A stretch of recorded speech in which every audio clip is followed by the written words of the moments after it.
Today is April 19th, 1996. The survivor's name is Leon Kupferman. My name is Seymour E. Harris. We're in Boca Raton, Florida, United States of America. This interview is in English.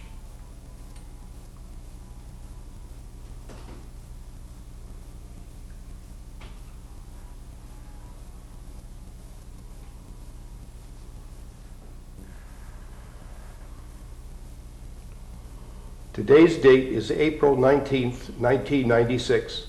The survivor's name is Leon Kupferman. My name is Seymour E. Harris. We are in Boca Raton, Florida, United States of America. This interview is in English.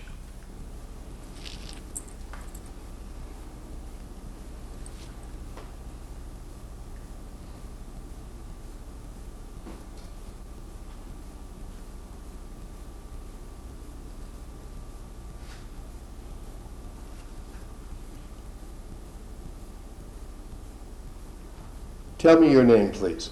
My name is Leon Kupferman. And would you spell it for me? Kupferman. And when were you born and where? Was born on September 21st, 1922 in Drohobetz, Poland, which was at that time was Poland.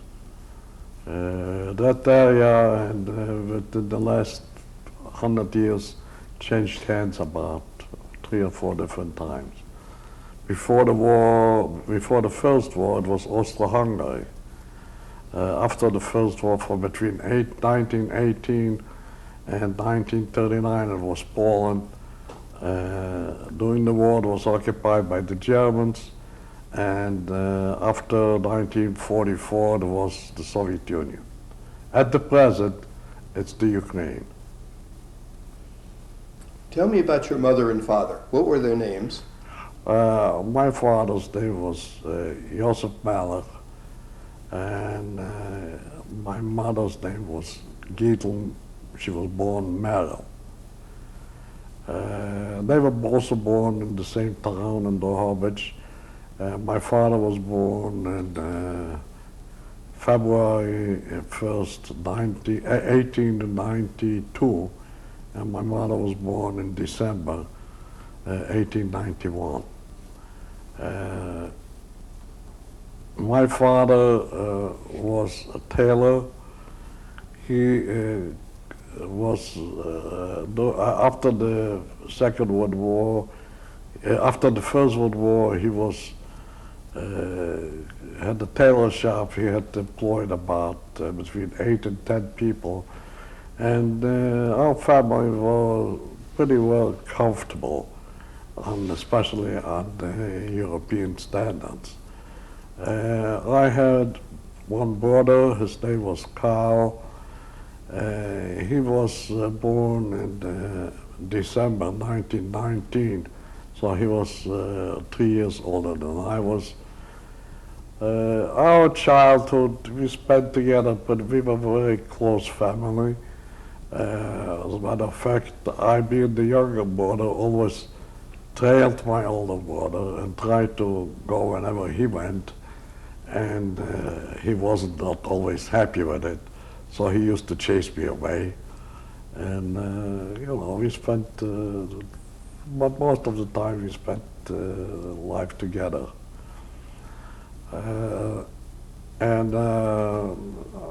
I went to school in Drohobetz. For the first 6 years I went to a public school named Adama Mickiewicza. It was after a Polish poet. And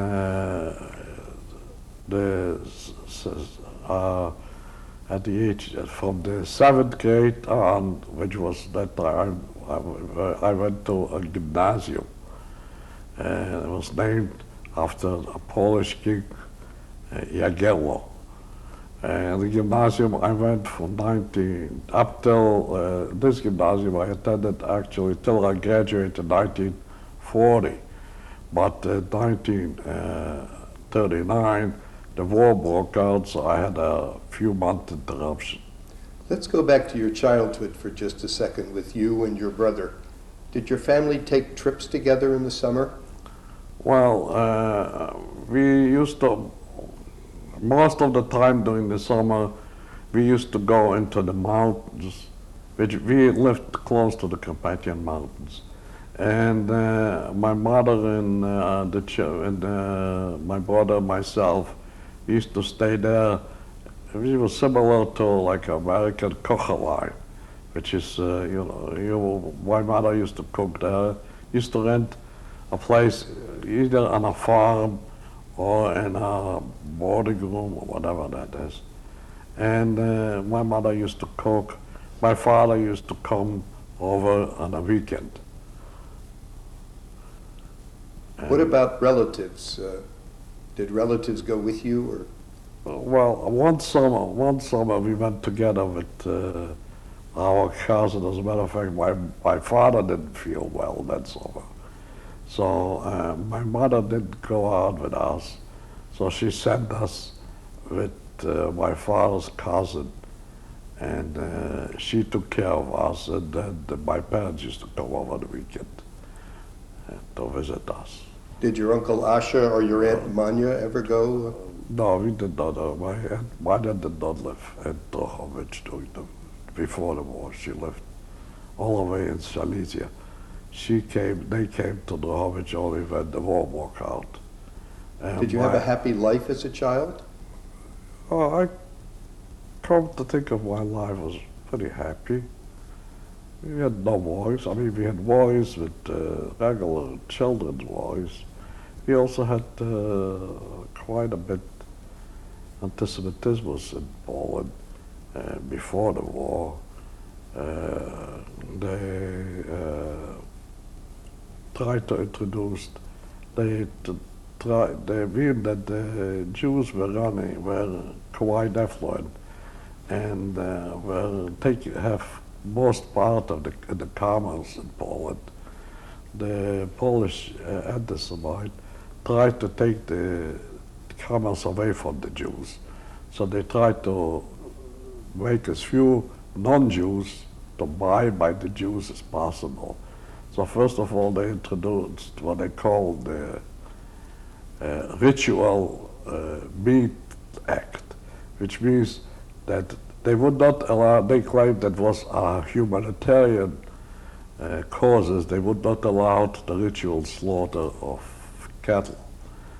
But only for religious purposes they would allow it.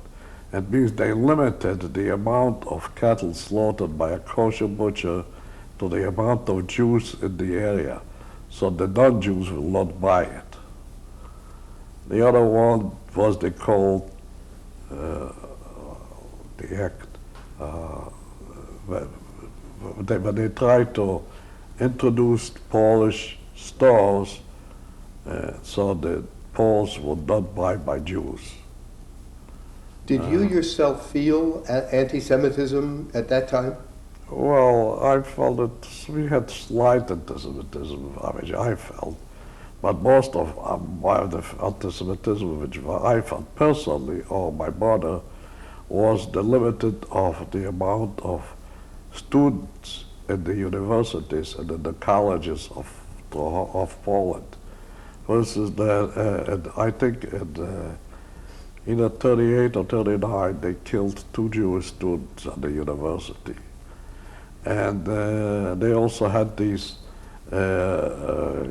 Polish fraternities who used to call them the swordsmen. They used to have a little sword on the lapel, and they used to try to limit the amount of Jews in the universities, and they introduced what they called a numerous clauses.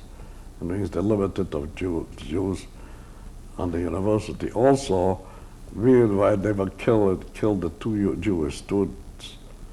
The Jewish students tried to avoid going to the university. And when my brother graduated from gymnasium in 1937, he wanted to go to the Polytechnic in Lvov. He wanted to study engineering, but he was afraid that he will be killed there. So my parents sent him down to Italy, and he studied in 38 and 39 at the University of Pisa in Italy. Tell me about, going back again a little bit further, the celebration of the holidays, Yom Kippur and that sort of thing. How did you do it as a family? Well, all the holidays we always celebrated together, and we used to. My father used to belong to a shul which was a little bit quite a ways from our house. It was called the Big Shul because it was 5 or 6 story atrium. It was a big shul. It was run by the Jewish Kehillah. And my father used to belong to a little stiebel in that shul, which is a little small synagogue, which was run by the artisans. Who was the Yad by the Yad Haratzim, which were, and we used to go there every Saturday morning. We used to go with my parents, with my father. We used to go to shul. My mother stayed home. Mother went to shul only from Yom Kippur, Rosh Hashanah. But we used to go Saturday morning with my father. We used to go to shul. And my grandmother, my father's mother, used to live not far from the shul. So after the shul, we always went to my grandmother. She used to make latkes, or she used to give us some candy, or some treat or something. Were the high holidays any different than Shabbat? Like Well, either Pesach or... Well, Pesach was different, that we had to change. Somehow, even though we were not religious, and we did not run a fully kosher house, but we had separate dishes for Passover, which were the nicest dishes of the house, and we used to store them all year long in the attic. And use them only for 8 days. And I couldn't understand how come you use such nice dishes only 8 days a year. Also, we had a neighborhood sukkah, and it was built by one of our neighbors, and the whole neighborhood. I mean, not the whole neighborhood, but the people who lived on that in this yard. It was a yard surrounded by about 4 or 5 houses, and people who lived in that yard used to go there for sukkahs to eat something. My parents did not eat there, but I ate there with my brother and myself. We ate there. So my mother used to bring the food servers, but they used to eat outside. What was life like generally in the village, as far as... Drohobetz was not a village. It was a little bigger town, and standard. We had industry. First of all, Drohobetz was a seat of the local government, which was like a county government. So we had the courthouse, we had the jail, we had a big marketplace where the farmers used to come for this. Also, Drohobetz had oil refineries. We were located near the oil wells. We had oil wells about 10-15 kilometers outside the town, in Boleslav and in Srodnica. There were oil wells. So they used to pump the oil, and Drohobetz had about, I think, 3 or 4 different refineries. And the people a lot of people were employed by the refineries. They were also dealing in shares of the oil wells. A lot of people used to buy shares of oil wells, so deal in it. So it was a pretty affluent city in those standards in those times. And your father had a tailor shop. Yeah, my father had a tailor shop. He employed between 8 to 10 people. So Did he have a store? No, it was a tailor shop. He made men's clothing, men's suits from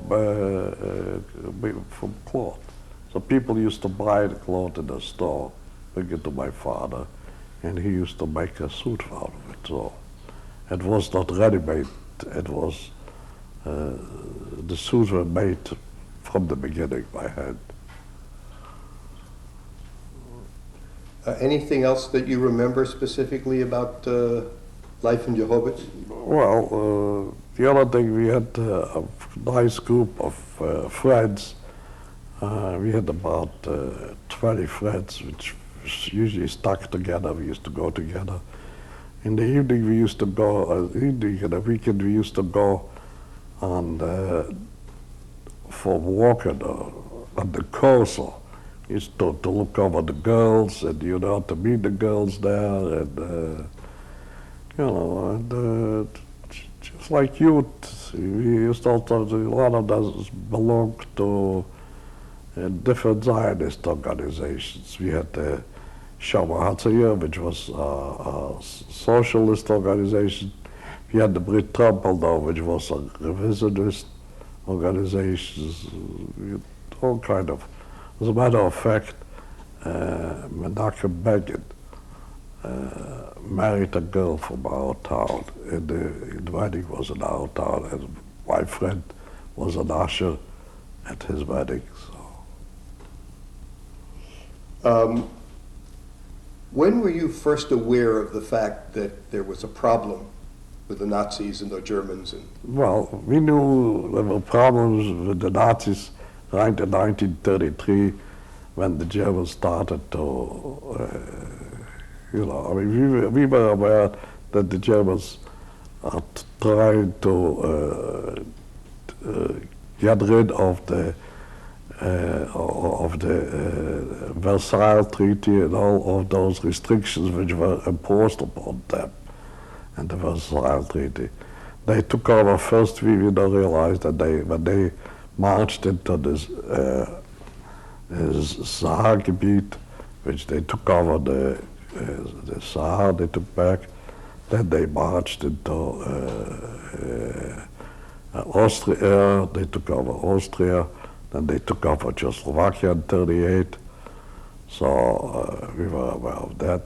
But '39, we knew that that is the time for Poland to deal with the Germans, because Polish government thought that in 1938, that when Germany took over the Czechoslovakia, the Polish government took advantage of it, the situation, and took part of back piece of part of Czechoslovakia. They thought that they'll get away with it. But in the summer of 1939, there were a lot of rumors that the Germans want back what they call the corridor from Poland, which was connecting Germany with East Prussia. And that was like a piece of land between two separate parts of Germany, and Germany wanted to take it back. They claimed it's German. The city of Danzig, Gdańsk, which was at that time was an independent city, was part of that corridor deal. So in the beginning of, and I think in the spring of 1939, Ribbentrop and Molotov made a pact to divide Poland, whereby the Germans took the western part of Poland, and Russia will take the eastern part of Poland, and nobody, each of would bother the other one of doing it. And I think around in the summer of 1939, the Polish government started already the mobilization. They mobilized young. They mobilized the people of the reserve. They also requested anybody who had a bicycle should turn it over to the government, to the military, so they would have a little more movement, mobilization. So that we knew that there was something was moving. Was Drohobetz in the Russian sector? Drohobetz was in the eastern part of Poland, which was finally taken over by the Russians. Right. In 1939, it was taken over by the Russians. In 1933, you were only 11 years old or so. And In 33. 1938 and 39, you were 16 or 17. There's a differential in what you knew and understood. Yeah. Were you fearful? Were you afraid at that time? And naturally, we were afraid. As a matter of fact, my father was supposed to have gone when they had tickets to go to New York to the World's Fair in 1939. And just because of the unstable situation, he had to cancel the trip. So you never got to come. I didn't. Well, he's supposed to go, but my parents only supposed to have gone. Right. But they canceled the trip, so they never went. When did the first Germans come to Drohobetz? Well, the Germans they attacked Poland, and on the 1st of September, in 1939. Naturally, we knew that the Germans were strong. They started by bombing all the airport. As a matter of fact, they also bombed the first or the second day of the war. They bombed one oil refinery in Drohobetz. So we already were bombed on the first or the second day of the war. I think on the 3rd of September, the French and the English declared war to Germany in order to retaliate for Poland. So the Poles were humiliated. They thought now that the French, the British will help us, we will defeat the Germans. But it didn't turn out that way. Within, I think, 17 days, on the 17th of September, the Germans were already in Drohobetz. So the German army really swept through Poland very fast. And as I said, on the 17th, they were already in Drohobetz. When the Nazis arrived in Drohobetz, what were the non-Jewish people's attitude toward the Jews at that time? Well, at that time, we were aware that Drohobetz will be eventually occupied by the Russians, because the Russians, I think the Russians were already halfway marched into Poland from the east. So the non-Jewish population was a little subdued, but even so, the Germans, when they moved in, we were aware that they will harm us one way or the other. So most of the people hid. Our family hid in the attic, which was, our house was two-story building, but on the top of the second story was an attic which was reachable by a ladder. So most of the days when the Germans were in town, we spent time in a hiding in order just to Who was up be in the safe. attic with you? People, there were 4 families left in that house, so all 4 families were hiding there In the same attic. in the same attic, yeah. And how long did you have to stay there? Well, we stayed there for a few days because the Germans, I think, within a few days, the Russians tried to get back to Drohobetz, because according to their pact, the Drohobetz belonged to the Russians, so they chased the Germans out. But the Germans, they tried to make the Germans leave, but what the Germans were doing, taking the oil out as much as they could. They were convoys and convoys of trucks loading the oil from the refineries. So they were trying to get as much oil out of Drohobetz as possible. after a few days that the Germans left and the Russians came. And What did you do for food and sustenance while you were in the attic?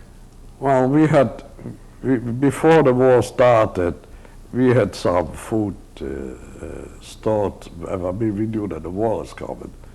So we stored food as much as we could.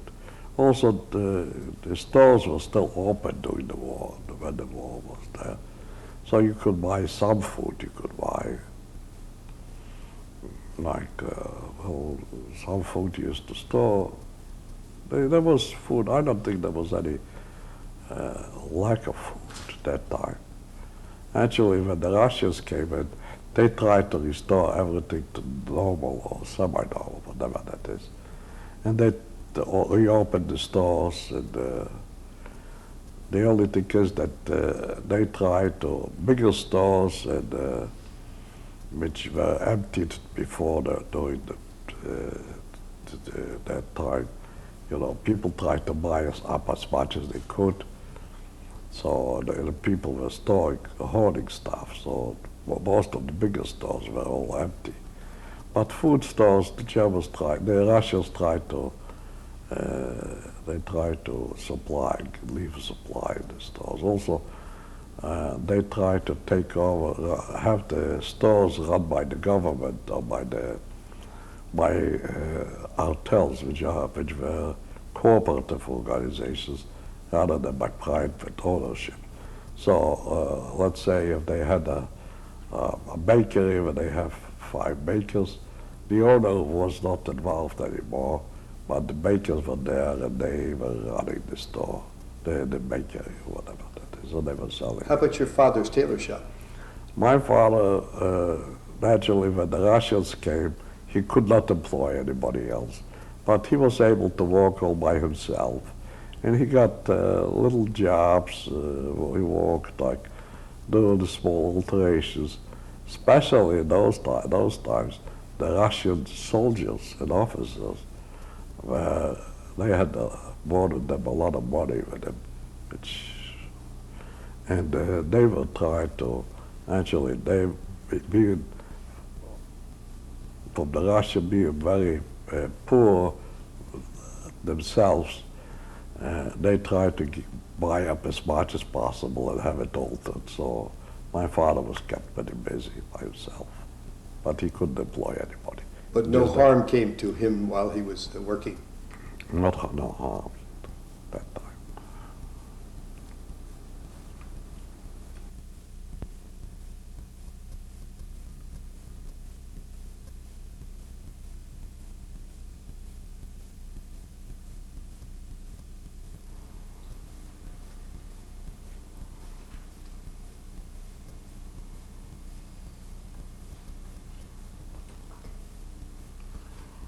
So Leon, you're up in the attic with several families hiding from the Germans. Yeah, but that was during the time before the Russians came. And what were the Germans doing? The Germans were not bothering. They were interested in taking the oil out or whatever. Did you watch them do that? Were you able to see them? Yeah, well, once we went out to see what's going on in the town. You know, we were going out. I mean, we were hiding not as much from the Germans as from the Ukrainian populations, but because they started a little, what they call a little fun. We then started a little pogrom, but it wasn't too bad. But we were hiding just to be safe, and so nobody bothers us, and just to be safe. So we were hiding in the attic. You had stored food for that? Yeah, we had enough food for a few days. As a matter of fact, we had. In Poland, people used to buy for us potatoes. You used to buy by a sack. You didn't buy it by a pound. You used to buy a sack of potatoes and keep it in the attic. So you had enough potatoes. You had enough butter. You had butter, milk. The milk. Actually, the farmers used to deliver milk daily. So I think that these few days we did not have enough milk. So we had to live it out. But it was not that much of a hardship which you couldn't survive. And at nighttime, you went downstairs and slept in your beds. Nighttime we went to sleep in the bed. How long did that last? Couple days, just maybe a week. And then what happened? And then the Germans left and the Russians came. And when the Russians came, they supposedly, the Jews were happy because, first of all, we got rid of the Germans, and then they were hoping that the Russians will help us. I mean, the Russians, first of all, they're supposed to be communists, and they're supposed to be no anti-Semitism, they're supposed to be equality. So people were generally pretty happy to see the Russians come. Slowly they got a little disillusioned, but in the beginning, the Russians came, they started up the stores, they opened up the stores, they opened up the business, and opened up schools. I went back to school, and What school did you go to? that time I was to the same school which was before, was named King Gerle. The Russians changed the name of it, gave it a number, I don't remember, number 1 or something like that. Yagila Gymnasium. Yeah, but Right. then the Russians changed the name of it. It was called School Number 1. And I said that I was that time in a senior year, so we will get there now, the old curriculum back. As a matter of fact, we were learning. They allowed us to learn in Polish rather than in Ukrainian and in Russian. So we were studying in Polish. It was not too much of a change. The only thing they introduced different subjects, like they introduced the Russian language, the Ukrainian language, Ukrainian literature, theory of Lenin, Lenin's theory or something like that. But generally this math, physics, especially I was in the math physics department, those things did not change. So. And we went on we graduated in June of 1940. I graduated, and then I applied to the Polytechnic in Lvov. Did the Russians require you to take any kind of military things while you were going to school? The Russians? No. I was in the military ROTC in Poland before the war. I was for 1 year. We were in. We had in junior year in gymnasium.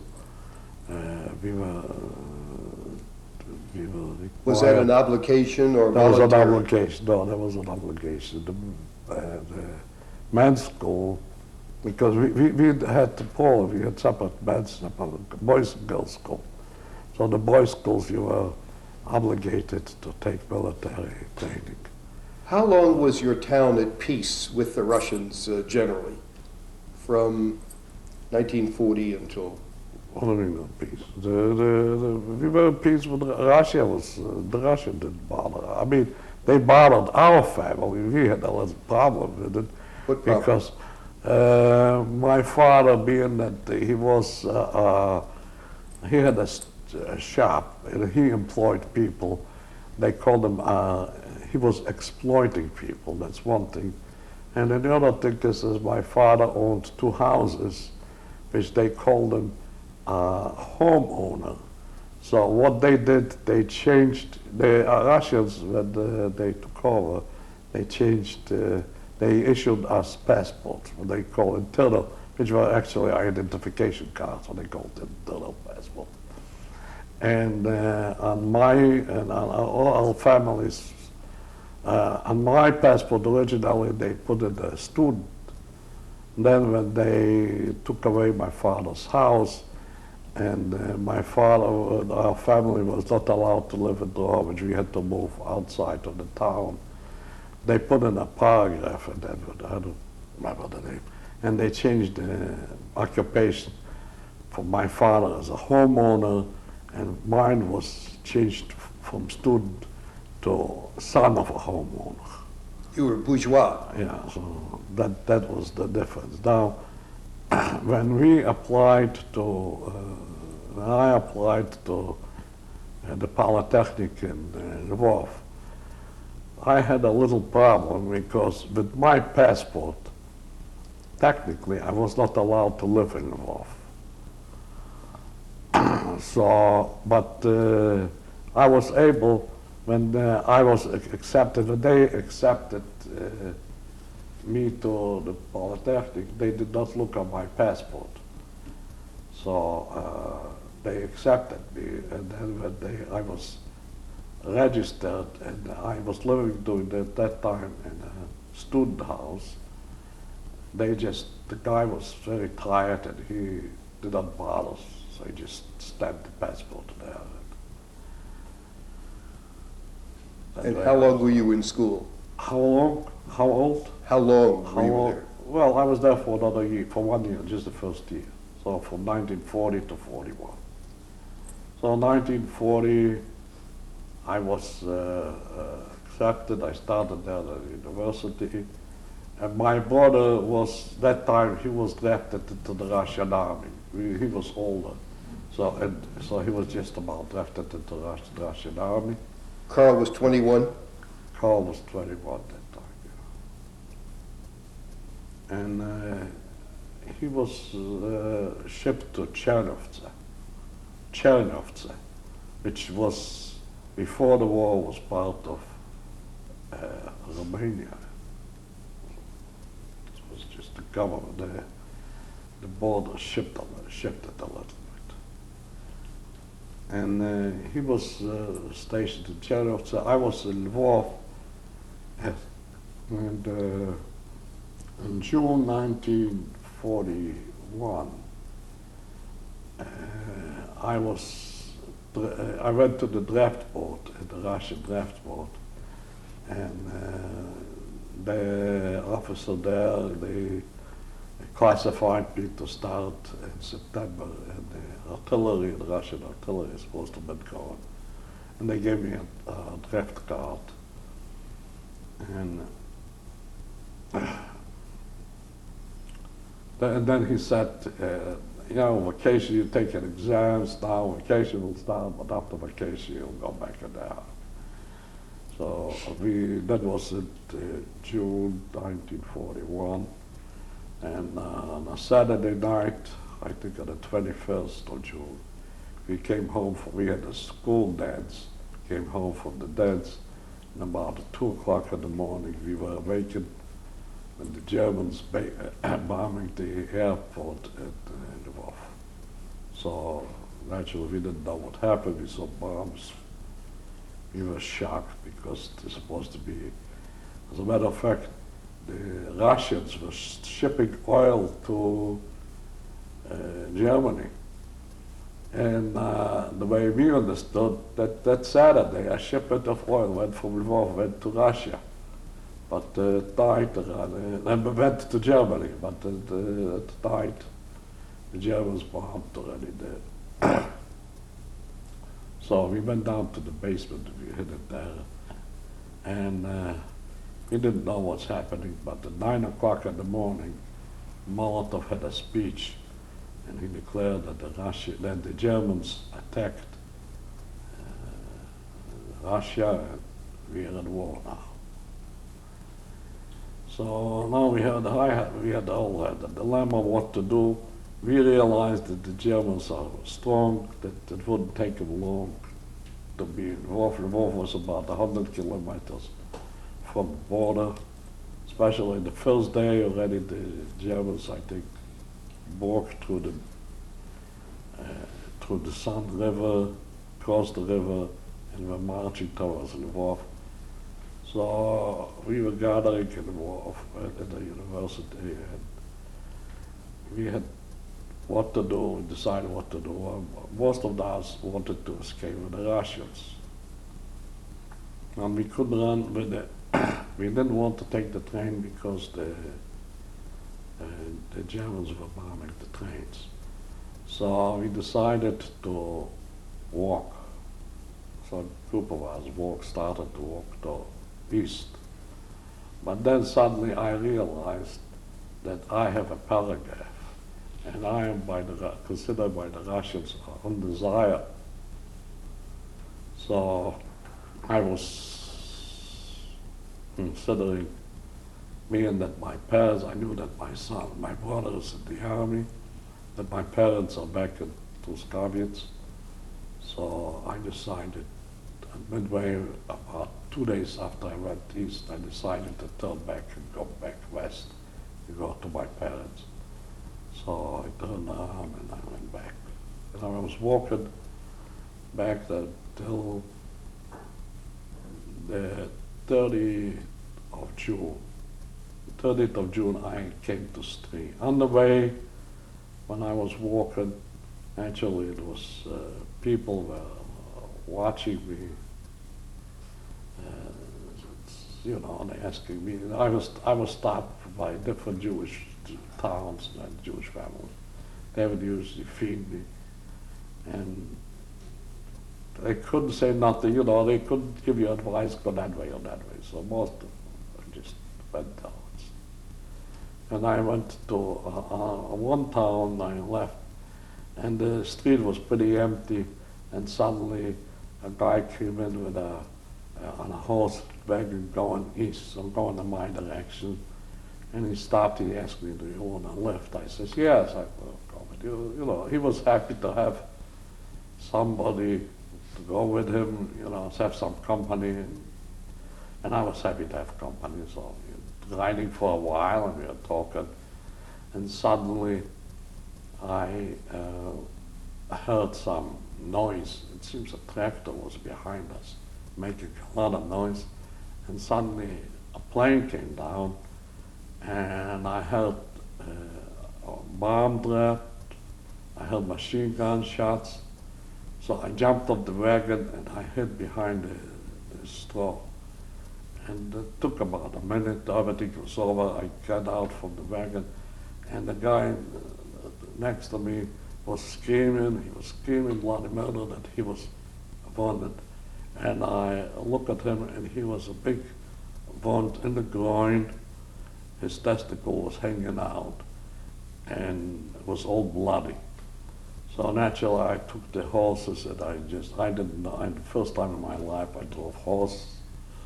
So I just drove to the next town, and when I get to the outskirts of the next town, then people already saw me. They jumped on the wagon, they took over the reins, and they drove us to the hospital. And they admitted the guy to the hospital, and I just continued on my way. On June 30th, I came to town of Stree, which was about 30 kilometers east of Drohobetz. And by that time, the town was almost empty. I had an uncle there living in the Steins. So I went I asked where my uncle lives. I didn't know where it is, but I knew that I had an uncle there. So I went there, and I stayed, I told them who I am. Naturally, I stayed by them for the overnight, and in the morning I got up, and the town was quiet, empty, no soul in town. It seems that the Russians left completely. The Germans weren't there yet. So I was decided to walk back to Drohobetz, and I was walking towards Drohobetz, but my parents at that time were actually not in Drohobetz. They were in Stree, but I figured I'd go to Drohobetz, to our house, and see what's going on there. On the way, there were two Ukrainians who ran away from the Russian army, and they were going towards Sambo, which is farther west. And they asked me if I would join them, and we walked together, and we walked towards the city. It was just a little. We were talking to each other, we had fun. And when we came to Drohobetz, about maybe 5 kilometers from Drohobetz, there was a guy coming in the opposite direction. And he asked us, where are we going? And the other guy say, well, I just going to somewhere. He says, where are you going? I says, I'm going to Drohobetz. He says, but actually, my parents are actually in Tuscarawas, but I'm going to Drohobetz now. So he told me, he says, you know, the German army is now coming to the city. Why the hell are you going into the city? He says, why aren't you going directly to Tuscarawas, which was on the side? He says, you don't have to go to Drohobetz. So I figured, maybe the guy is right. And I went to Tuscarawas. I got there, and came to my parents, said, yeah. And while we were there, we found out that while the German army was marching into Drohobetz, I was coming with the Striska Street, which was passing past the courthouse. The Russians, before they left, they arrested a lot of Ukrainian nationalists who were sympathizing with the Germans and who were, you know, they had a list of all of them. So they arrested them, and before they left the town, they killed a lot of them. So when the Russians left town, the Ukrainians broke down the jail, and they found the killed Ukrainians. Naturally, they grabbed the Jews on the street, whoever they could, and they beat them up. They told them to clean the corpses, and they made a little pogrom. And I was just about that time ready to pass that street, except that the guy told me not to go that way, just to bypass it. Just plain luck. The luck of the draw. That's it. Being in the right place at the right time. Yeah, well. So when you got So there, I you got- found your family. So I got to Tuscarawas. We stayed there, but Tuscarawas itself was a very highly nationalist Ukrainian town. And there were a lot of anti-Semites there, a lot of anti-Semitic. So my parents and I, we decided the next day to go back to Drohobetz, because they told us now it's quiet in town, the pogrom quieted down. And we went back to Drohobetz. We went back to our house. Seems our house, they used to live some Russians there who escaped, and they left the house empty. So we came back and took over the house, and we stayed there. So we stayed there, and now that's how the Germans came to Drohobetz. Was on the 1st of July, 1941. 41 or 42. 41. It was 1941. And that's how the German occupation actually started. Now, in the beginning, the Germans issued, first of all, right away, they issued a decree, should be quiet, no arms allowed, so forth. All the Jews have to wear a white band with a star, blue Star of David. The Jews have to register for work, and the Jews had to return to all the radios have to and all the all the fur coats. The Jew had to turn over all the fur coats, and they organized what they call a Judenrat. It means the Germans did not deal with every Jew individually. The Jews elected, or whatever, they appointed, I don't know, I think they were mostly appointed, whatever. They appointed some people, and they were dealing between the Jews. There was like a go between the Jews and Germans. So the Judenrat, they created an Arbeitsamt, which was a place where people used to come every day and report to work. When they needed, let's say the army needed, or whoever needed the Germans, they needed so many people to unload trucks or do any work. They used to supply, used to take a group of people and go there. And some of them were treated, in that war, some of them were treated pretty decent. I mean, they were not abused too much. They just had to work, they had to load, unload, whatever. Some of them were even, the Germans used to give them sometimes a piece of bread or something. You know, it's just, depends who you work for. Now, in that time, the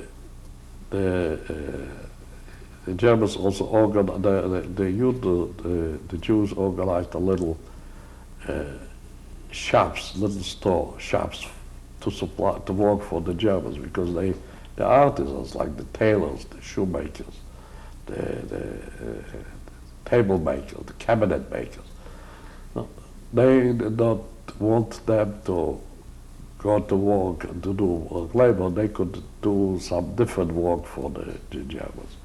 So my father, being a tailor, he was part of that Jewish tailor shop.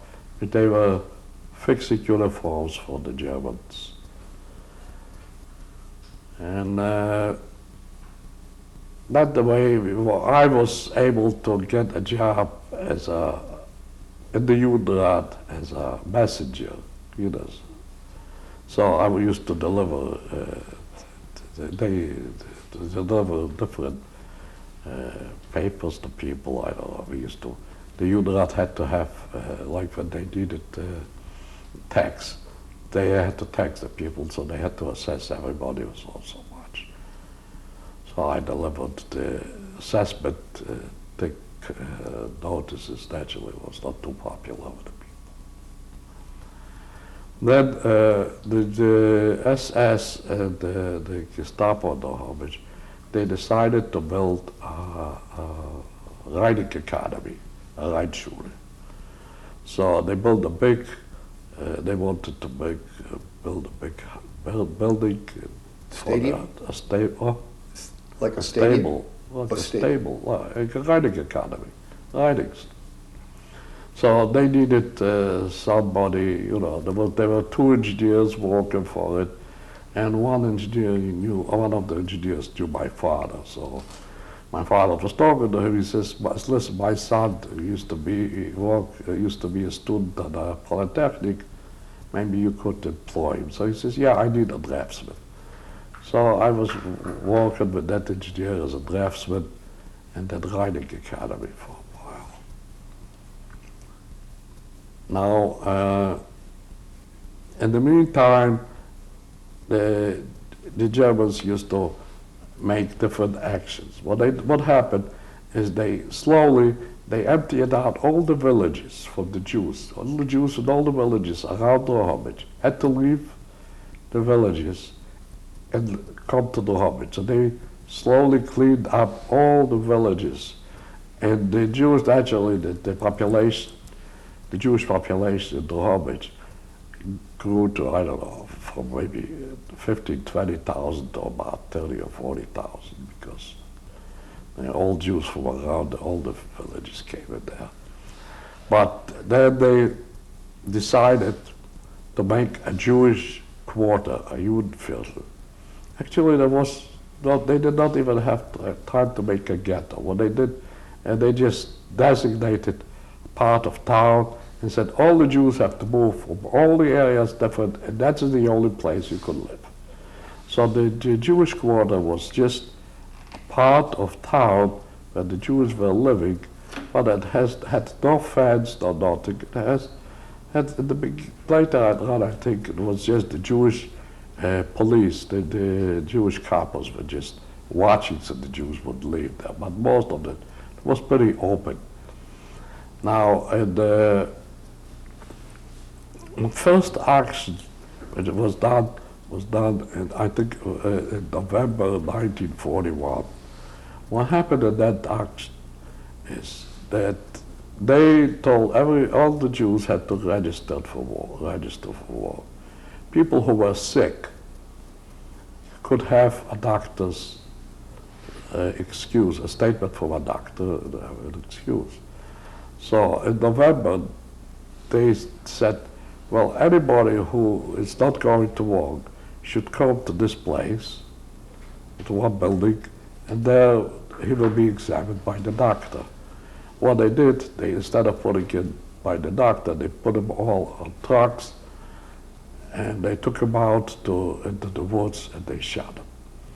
They shot him, they took their clothes, most of those people clothes, and they were nice. They brought back the police and the soldier, the Gestapo, took their clothes, brought them back to the tailor shop, and wanted to have him altered for themselves special.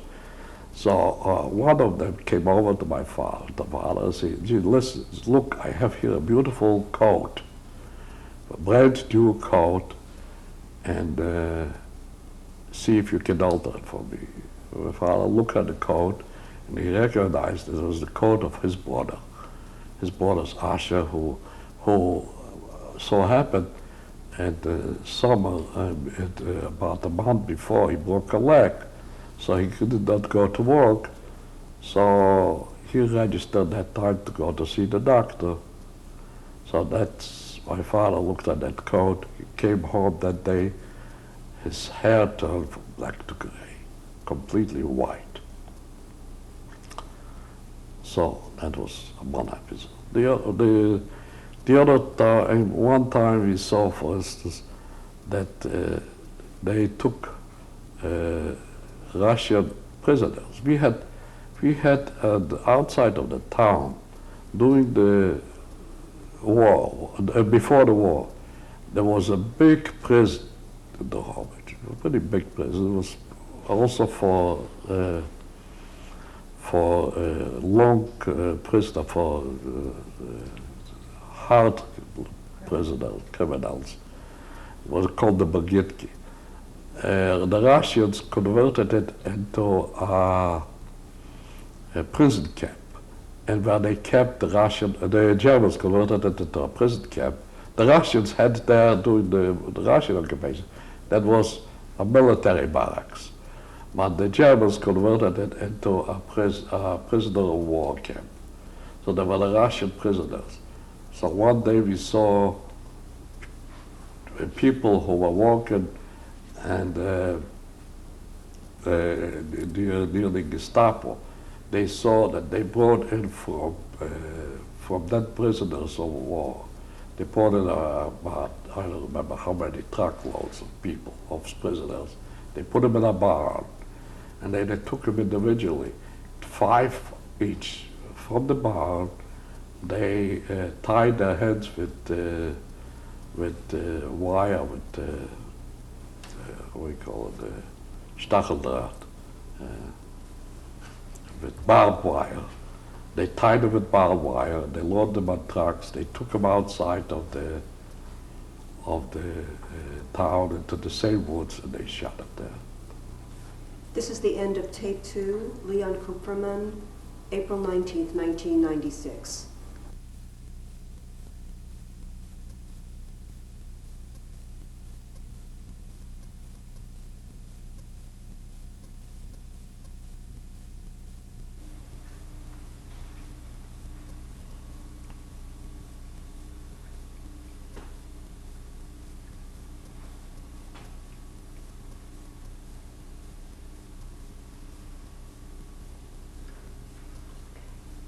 This is tape number 3. Survivor's name is Leon Kupferman. This is April the 19th, 1996. We're in Boca Raton, Florida. So while all of this was going on, Leon, were you together with your family? Yeah, all the time I was together with my parents. So we were able to, even though we had to move a few times within the ghetto, or within that part, we were able to stay together. And actually our apartment used to get smaller and smaller. We used to count, what they used to do is count more and more people into a smaller area. They used to actually, what they did is they kept reducing the area slowly. And, Did you still have capos in the ghetto? Well, in the ghetto we didn't have couples. In the ghetto we did not have.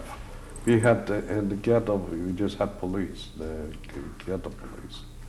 And I know couples because people were walking into different areas. Like people from the Jews used to supply labor. They just labor for different areas. Now, there was one group, let's say, went to nearby into a town, they needed some people, and they worked there very hard. I understand that some boys came back from there, a lot of them died even there, and they were very unhappy about it, and they blamed the people who sent them there.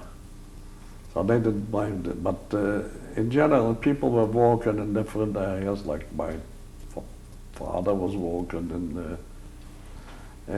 the tailor shop. My mother at that time was able to get a work nearby in her gardening as a gardener. I was working as a draftsman. So there are different people. Now, at that time, the Jews also organized different shops. Now, there was one shop which worked for, let's say, for the German army, and they did all kind of clothes. They made clothing for them. Whatever they did for them, they did a lot of furniture work for the army. There was one group who worked in the tire factory. There was outside near the home, or actually it's inside the city limit, but on the outside, outside of the center of the city, was a factory where they made, during the war, even during the peacetime, they made tile for roof shingles. So there was a lot of group which worked there. And now what happened is they organized, the people saw that everybody who worked had later an addition, had a stamp on his Ausweis, which was a personal document. There was an Ausweis, got an Ausweis with a picture and a stamp where he worked. So this way they didn't have to change jobs daily. Now, later on, they issued different labels for the workers, which were stamped by the Arbeitsamt, by the department, by the people, by the labor guys. And there were people who wore letter A, which was for Ausrüstung, which for the army, people who worked for the army. People who worked for the oil refineries wore a letter R, which was for the Rüstungsindustrie, which was the armament industry. So what the amounted to, that there was a little bit of people who worked for the, let's say, for the HDR, felt a little more secure than the people who had no labels or who had the A, because they worked for that. And it wound up that was actually the case. Now, for instance, in June 1942, they had another action. They went around the town, around the ghetto area, and whoever was that time on the street got shot right on the street. And that one of my uncle who was my Aunt Amalia's husband, Michael Werdinger, was killed that time on the street. Also, that was a teacher, an art teacher, who was my art teacher, Bruno Schulz, who was a writer also, a Polish writer, wrote Polish books. He was liked by one of the Gestapos, who liked him because he used to paint for him. So the people were overheard telling one Gestapo to the other, telling him, Landau, he says, Günther told to Landau, he says, Landau, ich habe deinen Juden erschossen. I just killed your Jew. So they were going around at that time. I don't remember how many Jews were, how many people were killed in ghetto. But that action came in and lasted for about 2 days, I think, and then it stopped. They buried the people and it stopped. But at the same token, people realized that those actions will continue, and slowly by slowly, they will all be killed off. So there were two ideas going on. First of all, whoever could escaped. Now people were escaping at false papers.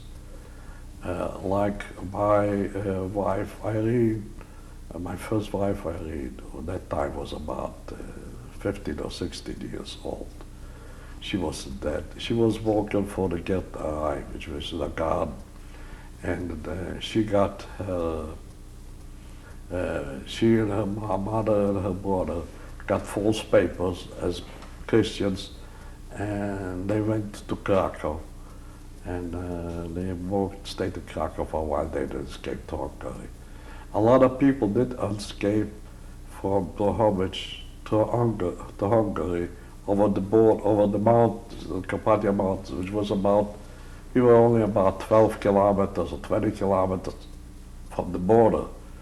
But after the war, we never found one person who survived that route of escape.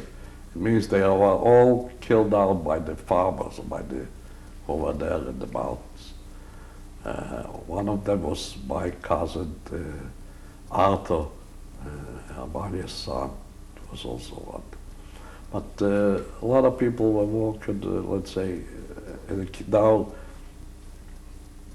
in June, by the end of June, by the end of 1942, we realized that they're going to liquidate the ghetto completely. It's going to disappear. So the only people who who walked for these different areas, were put up in camps, in labor camps. So there was one camp for the people who worked for the oil refinery, one camp for the Werkstätte, which is they call it städtische Werkstätte, which was shops for the army. One was for the Ziegelerei, which is the tile, the shingle factory, so forth. Was that the stone quarry, by the way? No. It was now, and slowly they had another few actions, which they took a few thousand people or a few hundred people. And once they collected them, they put them in a Shoah. They kept them there for 3-4 days, and then they shipped over to. We found out later that they were shipped to Belzec, where they had they were gassed at Bergen-Belsen? Belzec, which they were gassed in the railroad cars. What they did, they used to hook up the exhaust from one car to the other, and they used to gas them. So by the end of 1942, actually what remained to Drohobetz is the ghetto disappeared completely. So what remained to Drohobetz were just a few camps. Then one day,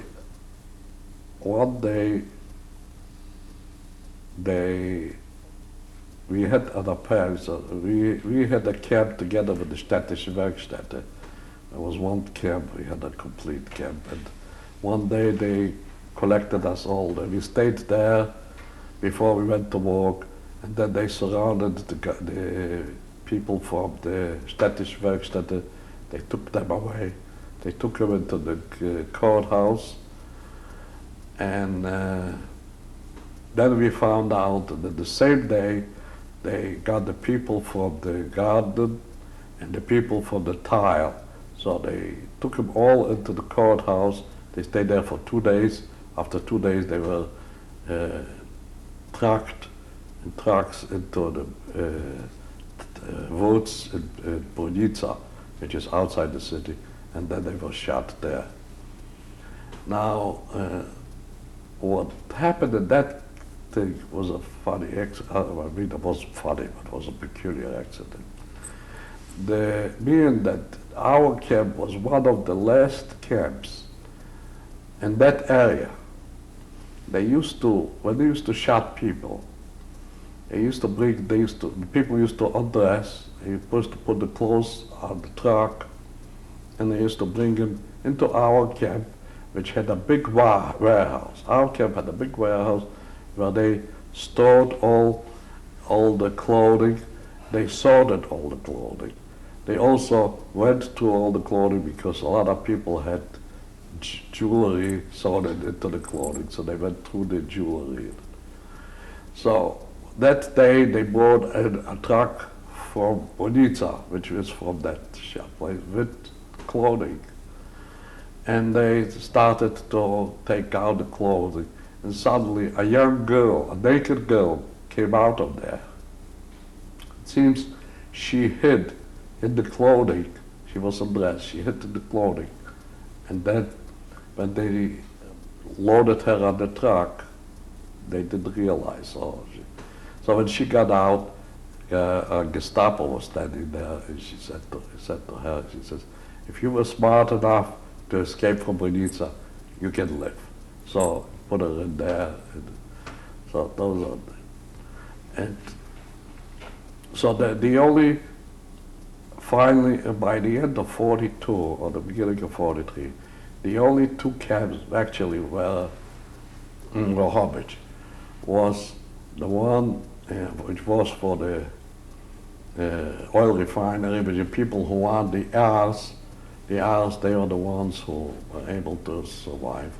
There was also another camp which was the artisan guys, which worked for the Germans, for the police and for the Gestapo.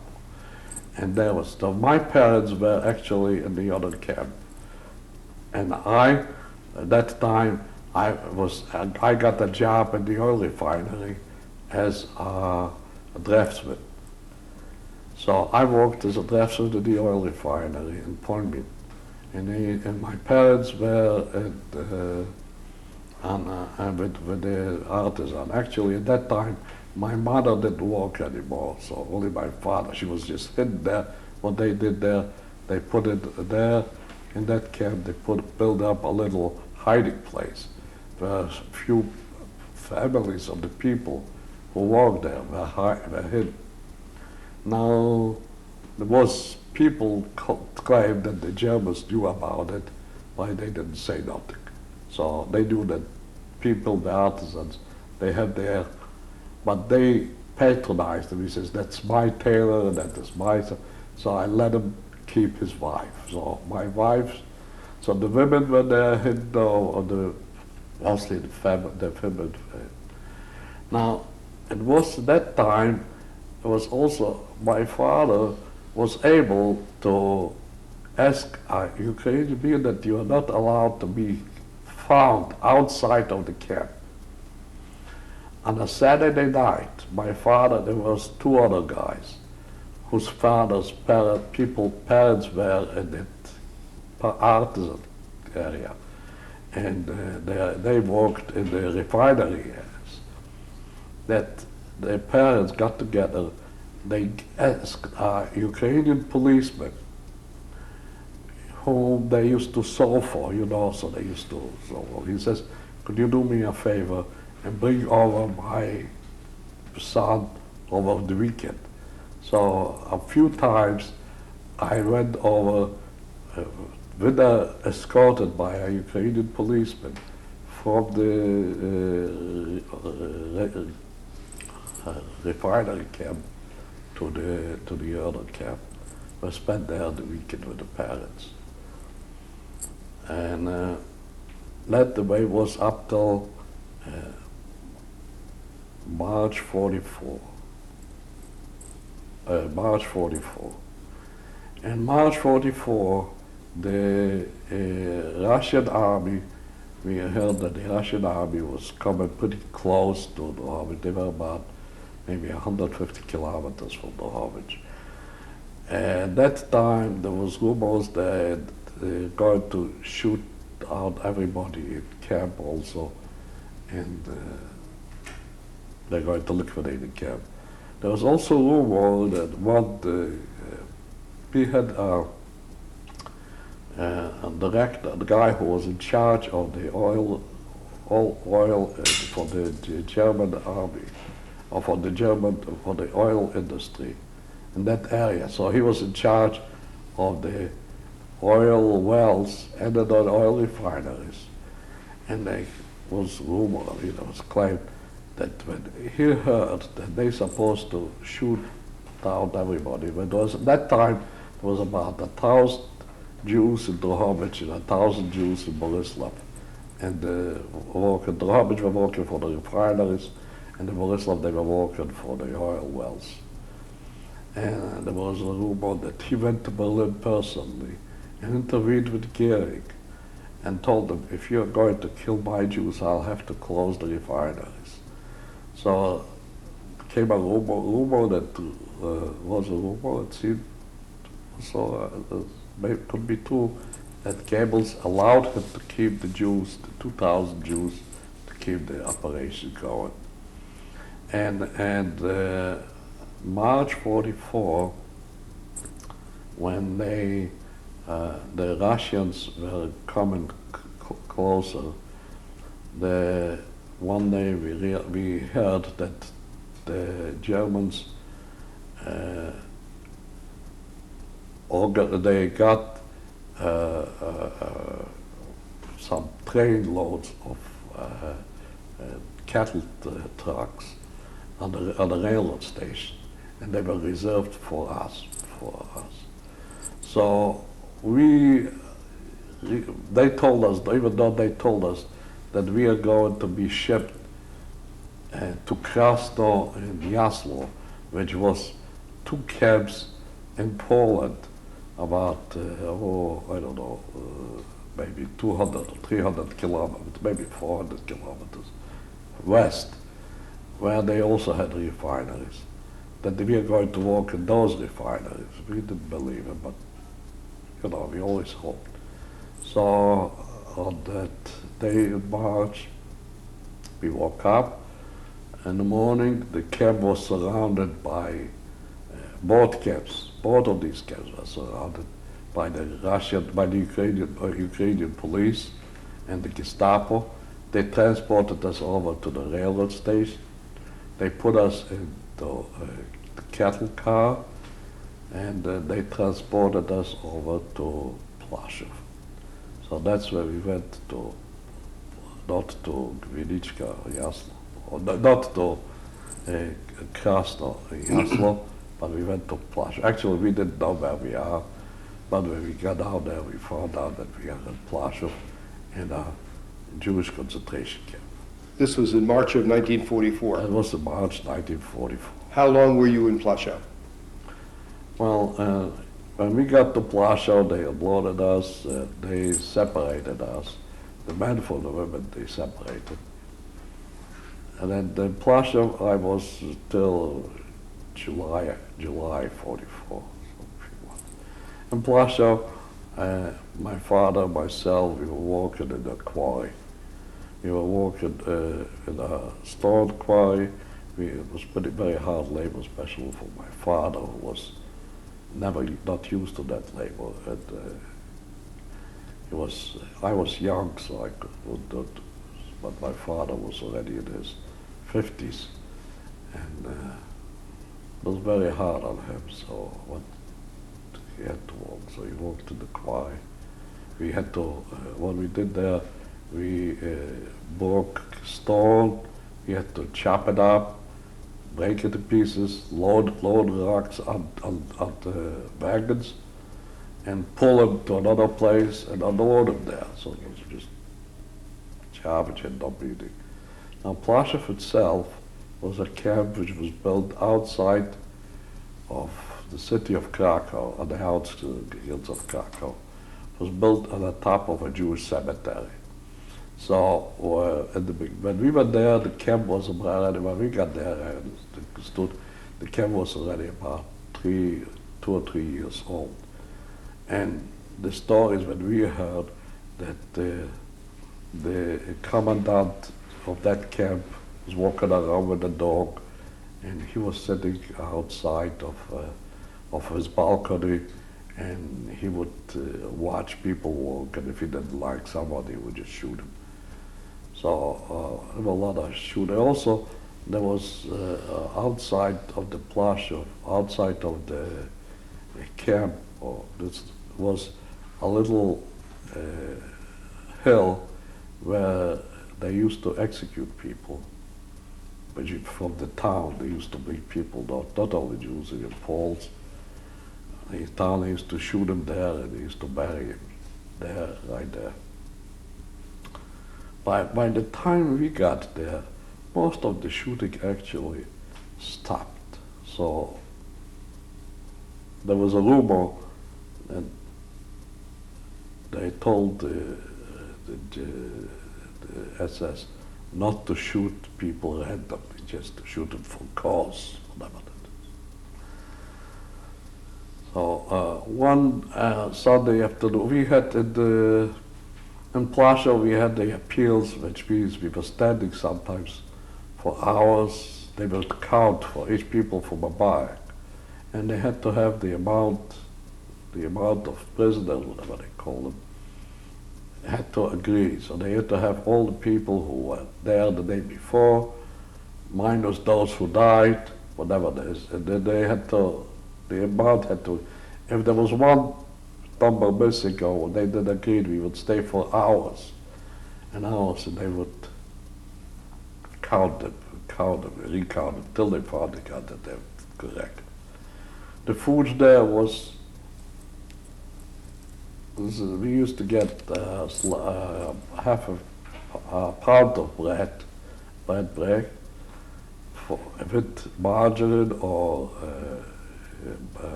marmalade.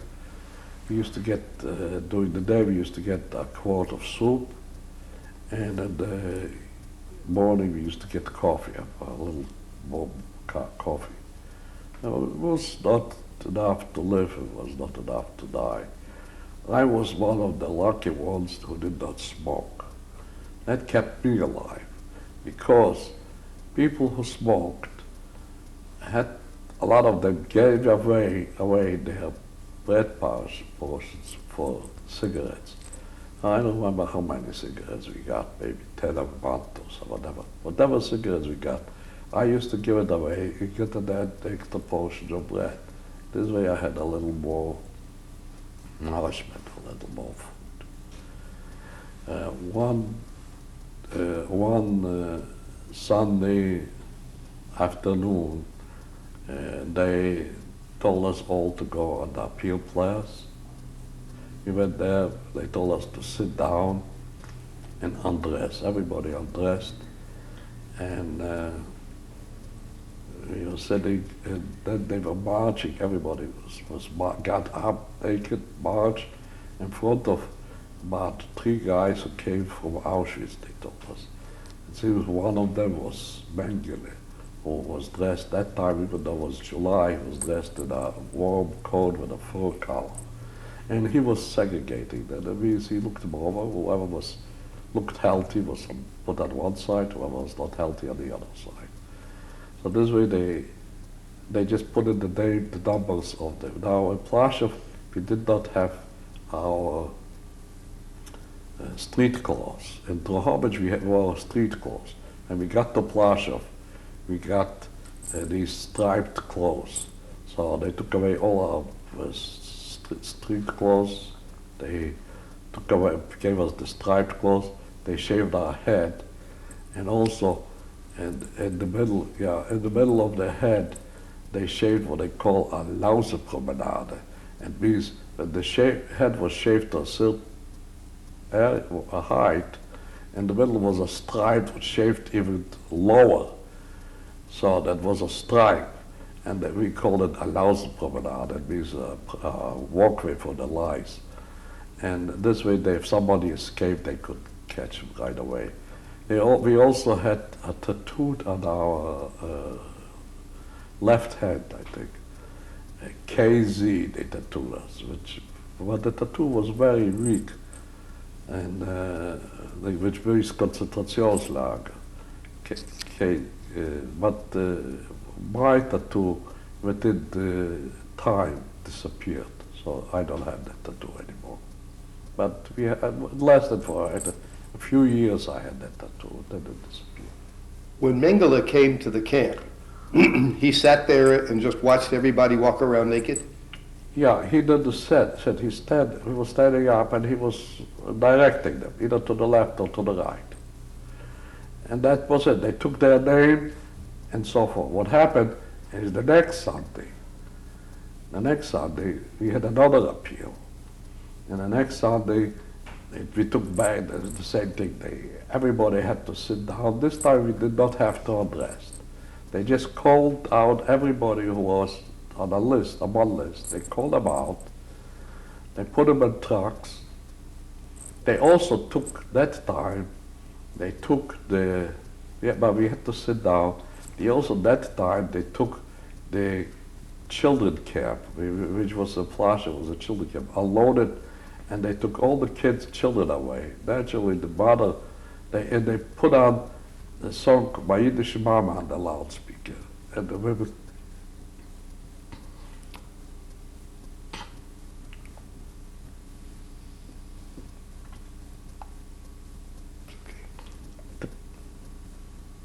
The parents were screaming because they realized they had taken their children away. But nothing they could do because they were sitting down. And the minute somebody wanted to stand up, he would be shot. So you had to sit, there's nothing that they could do. So that time they took all those people who were segregated, they sent them to Auschwitz. And instead You and your father stayed at Plaszow. my father and my mother. He stayed in Plaszow. So the three of you were together. Well, with my father, I was together. With my mother, stayed in a separate, in the women's barrack, but we could see her over the weekend. And in July 44, we were transported,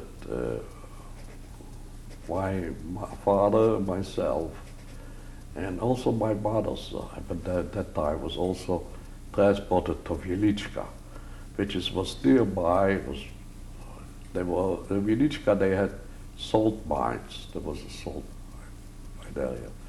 And Wieliczka, we walked in the salt mine, and what we did, we enlarged the holes, the salt, we were chopping down the walls, and they were putting in concrete walls on the top of the salt. They made machine holes. They were building a factory, airplane factory. Actually, the first time I saw any machinery coming down, within a week or so, the machinery was lost and had to be taken out, and that was discontinued. So the camp was closed down. What kind of work were you doing? At that time, I was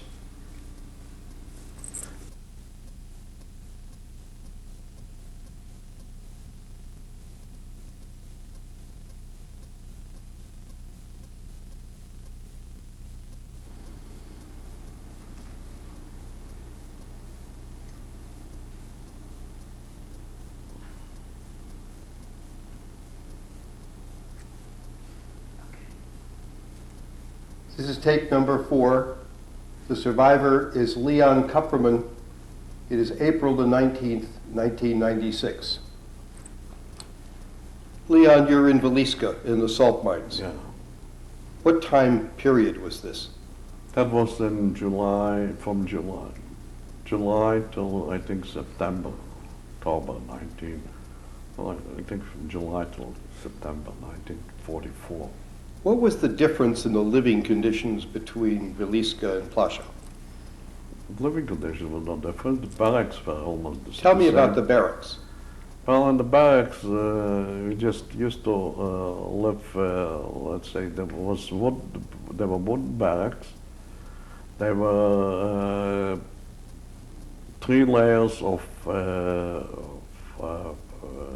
beds, and beds were covered with straw, and you used to lay like one next to the other, as many people as you could fit in.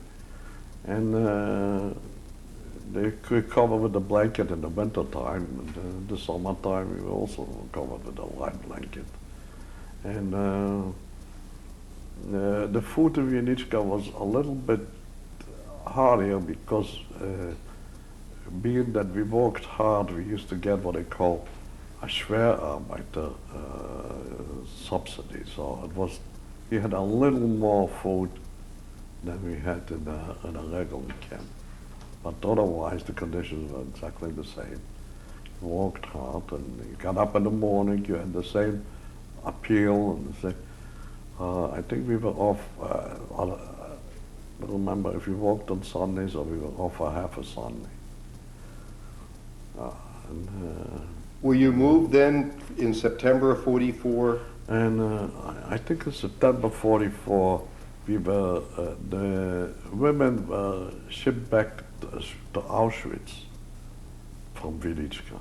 You were separated from your mother? From my mother, yeah. Well, we were separate. I mean, the women's barracks were separate all the time, but we could see each other once in a while. And September, the women's were shipped to, they were transported to Auschwitz. The man went, no, I think the women went back to Plaszow. Not sure, I don't remember. From Plaszow to Auschwitz, yeah, my women went back to Plaszow. We were shipped directly to Flossenburg. So they put us in a cattle car. They closed the cattle car, you know. In the cattle cars, naturally, the conditions were horrendous because you couldn't move, you couldn't you had no toilet, there was a bucket there, you had no food. And it took us about 3 days, 2 or 3 days till we went to Flossenburg. By the time they unloaded, opened the cattle cars, which were sealed, by the time they opened them up, the stench was unbelievable. And some people died, and whoever died, whoever didn't die, you know, they didn't pay any attention to anyone.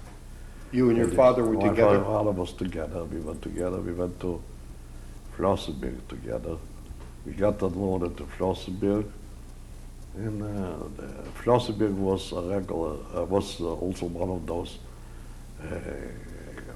main camps, what they call a Stammslager. It was the main, a core camp. Okay.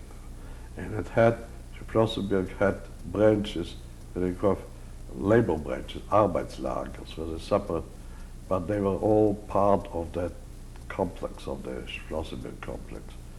So we stayed in Flossenburg for about, I think about 2 or 3 weeks. And then they needed, they shipped us over to Herzberg. Naturally, they shipped, they wanted to send me, and they wanted to, I remember, either my father or myself, one of us, they wanted to ship, and the other one would stay there. So what we did is we changed, as a matter of fact, I changed. They wanted to ship my father, they wanted to ship me. So I changed my number. Actually, all I had to do was change my jacket and pants with another guy who did not want to go. His name was Yehuda Good, I remember. So from that on, I was named Yehuda Good, and I had his number. And that's the way it was, in order to be together with my father. So when we got to Herzberg was a labor camp already. In Herzberg there were a lot of different nationalities. It was not only a Jewish camp. And we had a lot of Italians, a lot of Poles, a lot of Russians, a lot of German gypsies.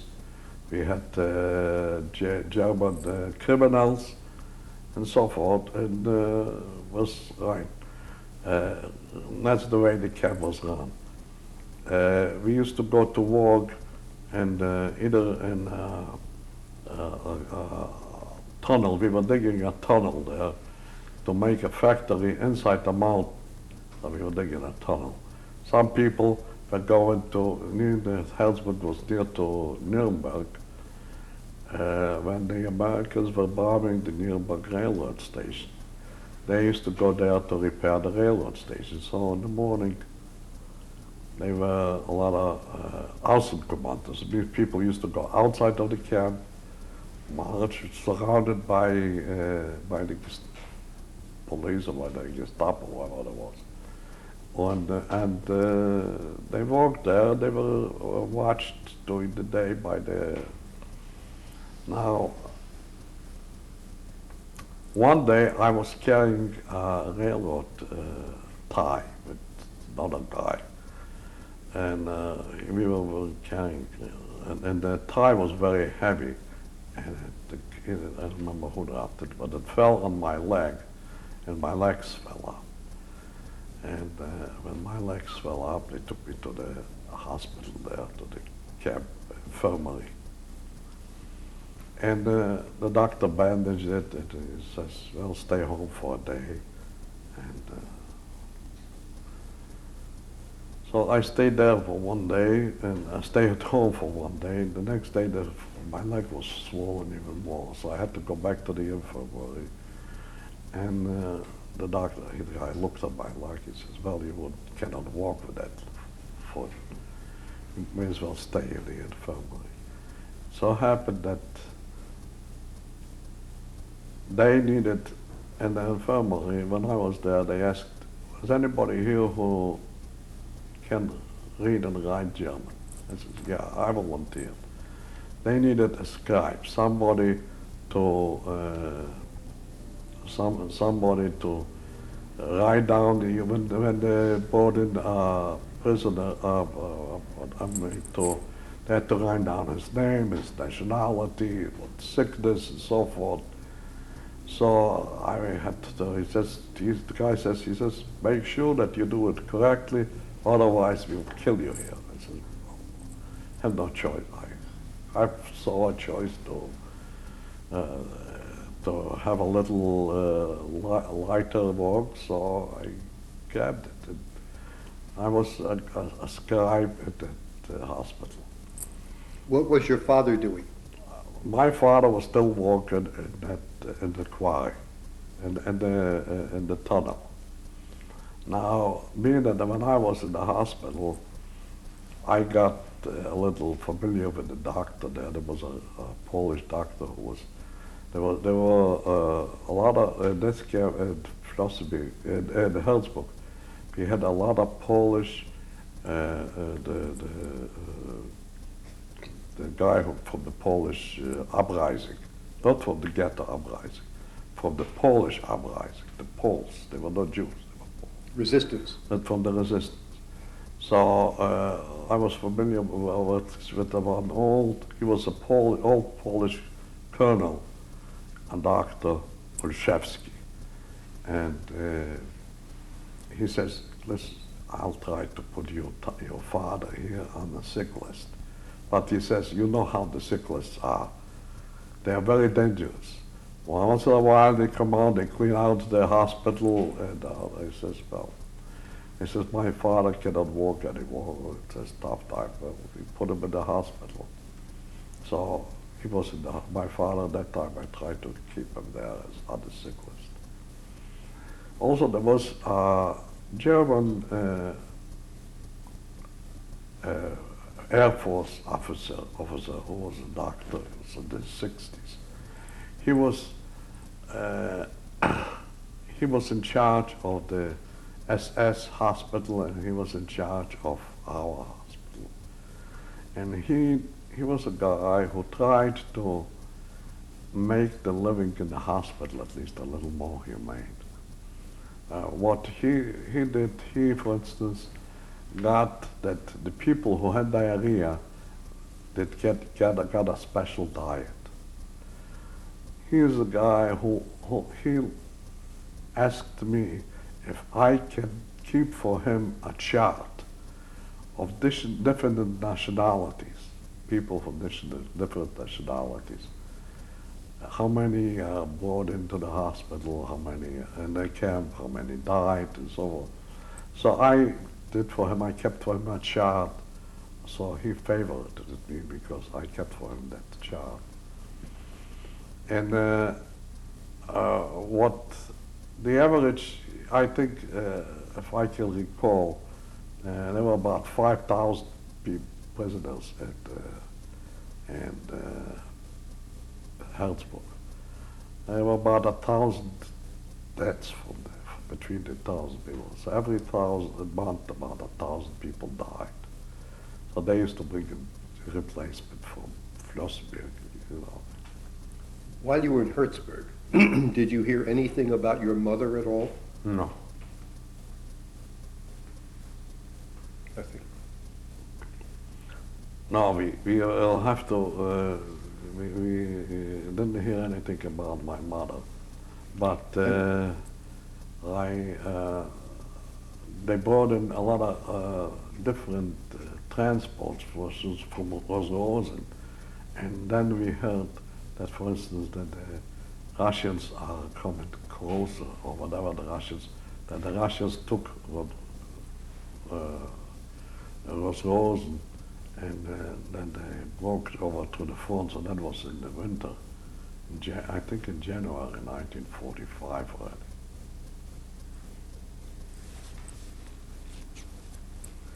So in January 1945, there was already, the Russians were coming closer.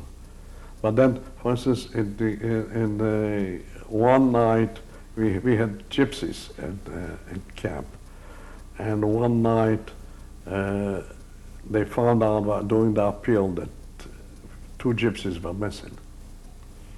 So we had to stay all night till they found them. They found them sometimes someplace in the woods or in the village there. Seems they ran away. And they found them, they brought them into the camp, and the next day they brought everybody to the appeal, and we have to watch them while they hung them. I personally had another camp there, that being that I was a scribe in the camp, that once in a while they used to ship the sick people, back to the Flossenberg. Naturally, I tried to keep my father with me and not to ship it, so he would be, I was afraid for him to go back from Flossenberg. But there was one Ukrainian young boy, he was in his, I don't know, his teens, he was maybe 17 or 18. And suddenly they called me into the main office. They said they want to talk to me.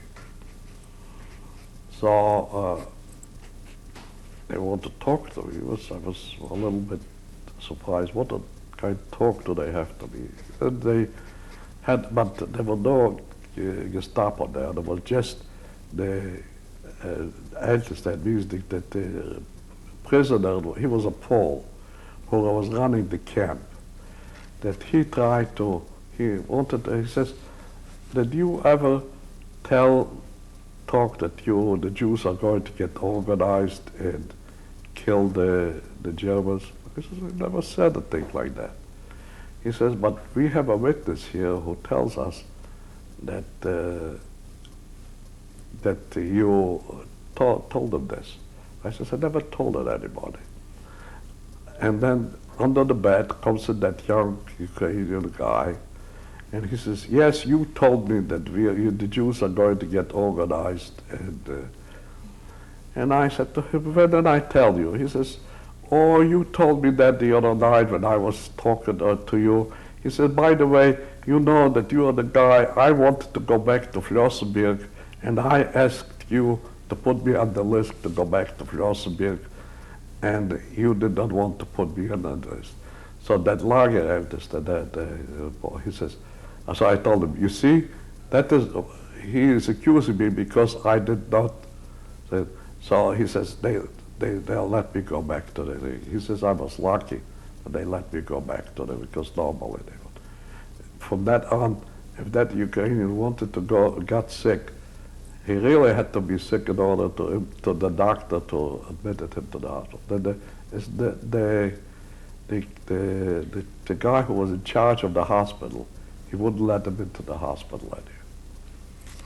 How long were you at Herzbruck? Well, I was Until in when? Hillsborough till beginning of April 45. It means either the end of March or beginning of April 45. Were you aware of the fact that the Germans were losing the war? Yeah, we were aware of how the war is going. We were aware that the American opened the other front. And as a matter of fact, we were aware when we were in Wieliczka, there was, one day they wouldn't let us go to work. And then we found out there was they tried to kill Hitler. That was the day they tried to kill Hitler. So we were aware, especially at Wieliczka because we were walking between with the civilian Poles who were there. But even in Flossenburg, we were aware of what's going on with the war, and we knew that.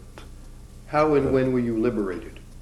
I was liberated on an evacuation march. And by the end of March or the beginning of April of 45, they marched us down from Herzbruck down in the direction of Dachau. And I don't know where, but we were marching for 3 days. And on the third day, well, it was pretty.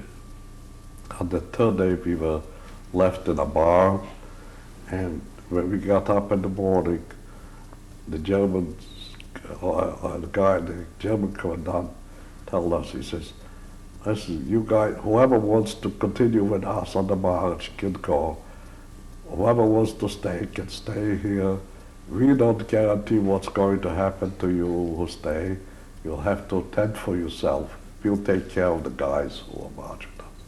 I mean that my father was not able to walk, and I decided to stay with my father, and we stayed in that barn. How many people were in the barn? Oh, I would say maybe 300 or 400, maybe 300 people. How many German guards were there? Well, at that time there were very few guards, and the guards were about in the late 50s, so most of them could barely walk by themselves. Next day when we woke up, when we got up, the guards were going all together, and we were almost nobody there.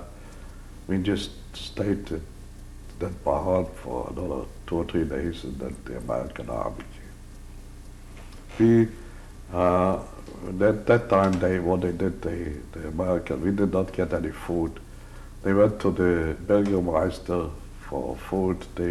He says he had no food for us. He gave us a little flour, a little bread, but very little. And then it seems that the American shut down.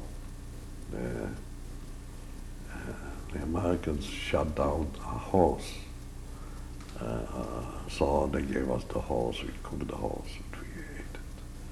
So there was another incident I wanted to say about Herzbruck.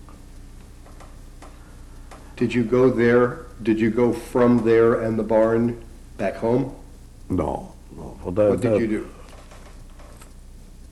There from that barn, we were put it into we were liberated by the American soldiers. So the American soldiers, being that there was typhoid fever in that barn, a lot of people, some were sick of typhoid. So they put it in a quarantine. They put us, the people who were sick went into the field hospital, the American field hospital. My father got sick first, so he went into the field hospital. And then about 2 days later, I went into that hospital, and we had typhoid fever. My father did not survive the fever. He died in May 16, 1965. In 1945. I being the young guy survived the typhoid fever. We stayed there for a while. Then they put us in a DP camp. And we were in a DP camp. And, we were... then we went, me and that, they put us in a DP camp, in a Polish DP camp. And I didn't know what.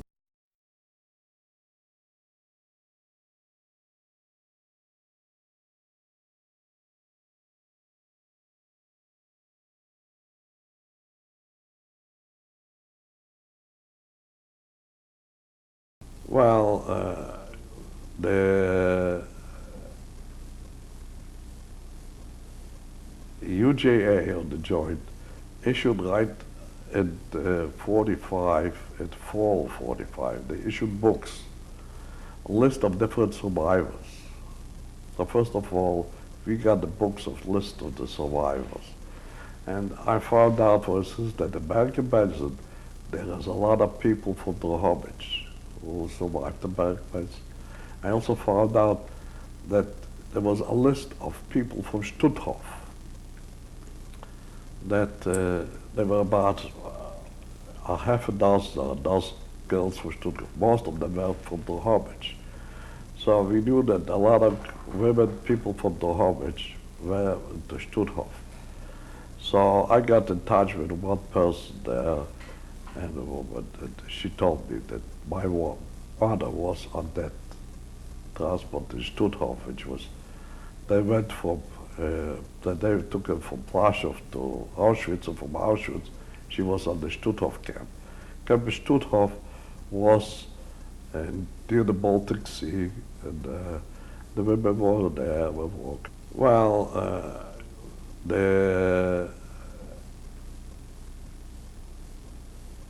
UJA, or the Joint, issued right at 45, at fall 45, they issued books, a list of different survivors. So first of all, we got the books of list of the survivors. And I found out, for instance, that in Bergen-Belsen, there is a lot of people from Drohobetz who survived the Bergen-Belsen. I also found out that there was a list of people from Stutthof, that there were about a half a dozen or a dozen girls from Stutthof. Most of them were from Drohobetz. So we knew that a lot of women, people from Drohobetz, were to Stutthof.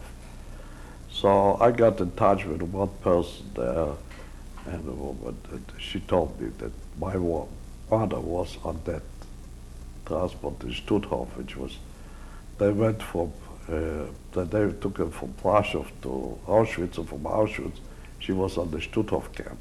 Camp Stutthof was near the Baltic Sea, and the women were there, were walking there, and they were in January 45, before the Russians liberated them. They took the whole camp, they put them on a boat, and they sank the boat. A few young girls were able to swim back to the shore, and they told that a woman who knew, a girl who knew my mother. That's how the news got back to you. That's how the news got back. That's the news got back about all survivors. That's how I found out that my aunt is in Bergen-Belsen. My aunt Anna is Bergen-Belsen. So when I found out that she's Bergen-Belsen, I went to visit her. Right. And that's how we... Where did you decide to continue your education? In 65, in 46, 1946, I decided to go back to go to Stuttgart on the Technische Hochschule. What were you training in? What studies? So I was studying electrical engineering. The same thing which I was studying in Poland before the war. Actually, during the Russian time, I studied electrical engineering in Lvov. So I studied electrical engineering in Stuttgart till about 3 years, and then I got, that time they tried to organize, the Haggadah organized the Jews to go to Israel, but I figured that I suffered enough. That I did enough suffering. You came to America? Well, I tried to come to America, but there was no visa. Then in 1949, I think, Truman signed a law. They listed 300,000 DPs to America. So I registered and I got to America. No, I got here in May 1944, 1949, in 1949. I got to Boston. I was sponsored, being that I was a single guy at that time.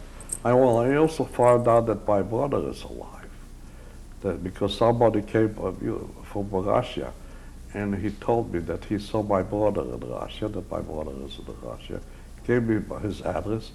I wrote to my brother in Lvov, and he answered me in the beginning, but then I lost contact with him. I found out that he was afraid to write to the American zone, so I lost contact with him. I mean, I did not continue contact. I knew where he was. Did he stay in Russia? He stayed in Russia, and he stayed there till he died there in 1987, 88. And did you stay in Boston? I know. I came to Boston from Boston. I was sponsored by the UGA in Oshkosh, Wisconsin. So I went to Oshkosh, Wisconsin, and there the UGA put me up in a hotel. They asked me what can I do. I told them I'm an engineer. They had no work as an engineer. He says, what else can you do? I said, well, I can sew. My father was a tailor. I told him I was a tailor. So he says, all right, let's see if we can get you a job here as a tailor. That's how you got started with your life in America. Yeah, it so happened that they had a big fancy store on the Main Street in Oshkosh. We needed a guy to do alterations. So he hired me, he asked me if I can do alterations. I said, sure. So he hired me to do alterations as he was selling suits.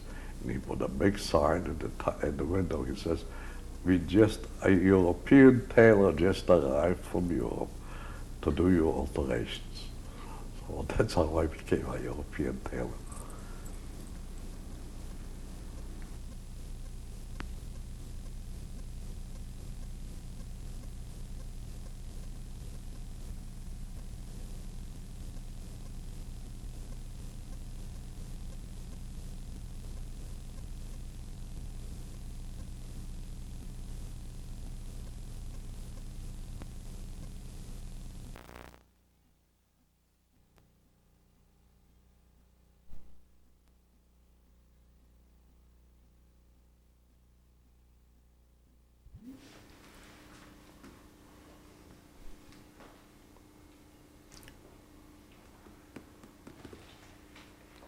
Tape number 5. The survivor is Leon Kupferman. It's April the 19th, 1996. Leon, we want to step back for just a minute and go back to Hertzberg with something you remembered. Yeah. Well, Would you tell me about it, please? I just want to describe an incident which happened in Hersbruck. Hersbruck is located about, I don't know how many kilometers, but still Nuremberg. And there is the railroad between Prague and Nuremberg passed by very close to our camp. One day there was a train going there, a civilian train, I guess, I don't know what it was. It was a civilian train, and was going on that line. And suddenly the American, I think either the American or the English bombers bombed the train. The bombs ripped up the train. They also ripped the fence of the camp. So what they did is they had a lot of people got wounded in the train, and they took him into the camp, into our hospital to give him first aid or so. They brought him into the camp, they took him out, and we forgot about the incident. I mean, it was one of the...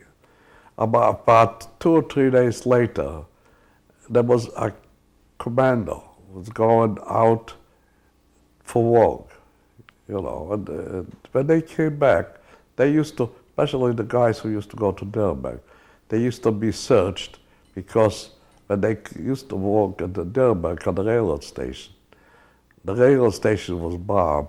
People used to find a lot of cans of food, and they used to bring it into the camp. So they were searched. So when they searched one of the inmates, or one of the prisoners, they call us, they found a lady's arm in his pocket. It seems that this guy was hungry, and he was transporting a woman from the train to the clinic, and he saw a hand there. He put it in his pocket, and he was chewing on it. He was eating it. Oh, that was just, I just wanted to mention that story. Let's go back to Oshkosh, Wisconsin. Yeah. How long were you in Oshkosh? Well, Oshkosh, Wisconsin, first of all, I was there I worked there as a tailor. I was there till January 1950. To January 1950. In 1950, I went to New York. I went to New York. I had a friend of mine just came from Germany to New York, and I met him here. He introduced me to his cousin, actually. His cousin I knew him, and I knew his cousin as a child. I knew her. It was Irene Kowalik. She was, when we were boys in our teenagers, she was in her young girl. I knew her mother pretty well. So my cousin introduced us to her, and we got married. She was, that time she was about 21 years old. So we got married on her 21st birthday in New York. Were you still working as a tailor? At that time I did not, I was, that time I got a job as a tailor in New York in one of those sweatshops. Being that I was able to, I knew how to sew, I worked. I still could not get a job in engineering, but Irene, for a few months later, she insisted. She says, no matter what, and I was making that time about $70-some a week as a tailor. He says, I don't care what it is, we're not going to work as a tailor no more. And that time, there were a lot of ads in the paper for looking for designers, draftsmen. So being that I worked as a diner, I had a tough time getting a job. I landed the job for $50 a week. I don't care, we lose $20. But I got $50 a week, and I got as a big mechanical draftsman. And actually, within a week or two, I got a raise, $5 raise. And slowly I worked myself up. And, when did your children begin to arrive? Immediate. My daughter was born in May 1951. So we were married in April of 1950. So a year later, my daughter was born, and a year later, in May '52, my son Conrad was born, and my son Arthur was born in 1957. Where did you work basically? Basically, I worked in different engineering firms, and for the first actually my second engineering time, I worked for Ibasco, which was a big engineering company that designed power stations. I worked for them for 15 years. And I worked in design of electric power stations, and I worked in nuclear power stations and so forth. Then I worked for Parsons, Ralph and Parsons. I worked for 2 years. I was with them pretty nicely established, and they moved their power plant operation back to Pasadena, California. They wanted me to move with them, but at that time, there was already my daughter was in college. Well, my daughter was married already, but my older son was in college, and we went to Brooklyn College, and my younger son was a senior in high school, and I could not relocate in that year, so. When did you retire? I retired. First, I was retired. Actually, the company went out of business. I worked for Modenko, which is Montreal engineering company, and there was actually they decided to close the New York operation, so I was retired. There was, I think, it's 87 or 88. But then a few months later, they decided to get another job, and they rehired me for 2 or 3 more years, and I worked for them only part-time. I decided to work only 3 days a week. And then in 92, I retired completely. 1992. And how long were you with Irene? Well, Irene got sick right in 1957. She got very sick. She had a mental breakdown, and she was in and out of mental hospitals. And finally, I think in about 1962, she was admitted to Creedmoor, and to Creedmoor State Hospital in Queens, and she died there 18 years later. So she died there in 1980, I guess. By that time, did you have grandchildren? When Irene died, Andrew was 3 years old, and Julie was 1 year old when Irene died. You remember all of their names? Sure. The only days are the only 2 of them at that time. Then Daniel, first Michael was born in 1985, and Danny was born in 85, and Douglas was born in 1987. And then we have, I met Evelyn in Romania, on a trip to Romania in 1987, 77. In 1977, I wanted to go to my nephew's wedding in Russia.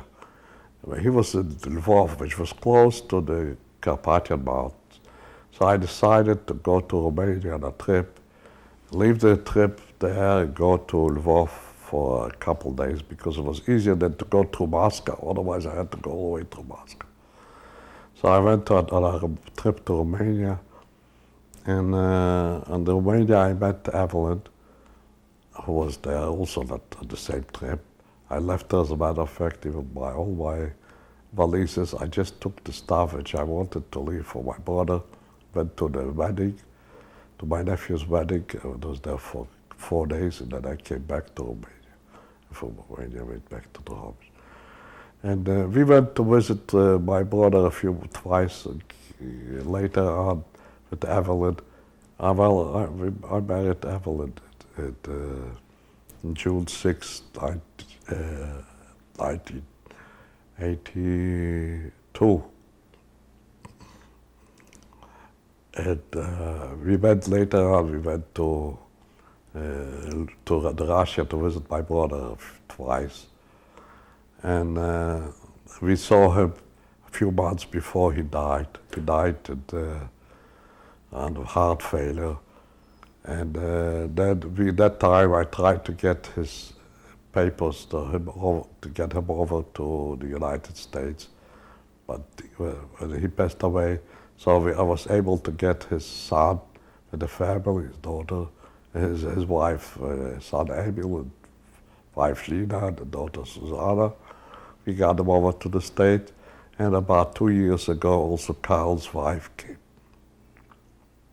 Marie came to the States, so now we have the rest of the family all here. When did you move to Florida? Well, we moved to Florida about 2 years ago. Let me ask you a question, important question. What words would you like to leave for your children and your grandchildren as something from Leon Kupferman for them to remember? I wanted them to remember that there is no such cruelty as in the human being one against the other who is different than he is.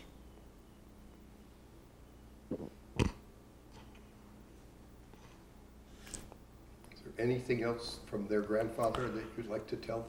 Well, there's a lot of things I would like to tell him, but first of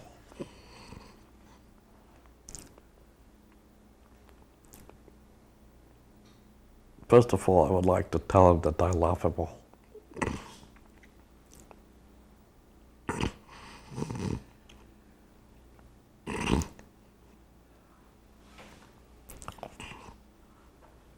That they are all my pride and joy. And no matter if I yell at them sometimes, they should know that I still love them. And I don't expect them to be perfect, but I want them to be good human beings. Good, honest human beings. That's a wonderful thought, Leon, and we thank you.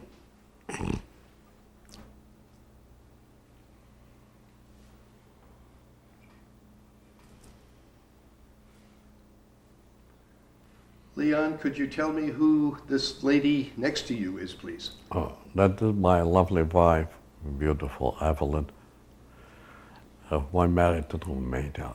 I found her on a trip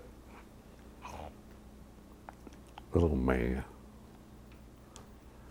And I love her, and she is my pride and joy. Thank you, Leon. Thank you, Evelyn.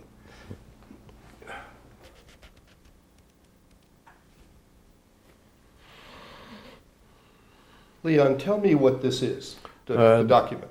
This is a certified copy of my birth certificate, which I received which I got from Warsaw, from the archives.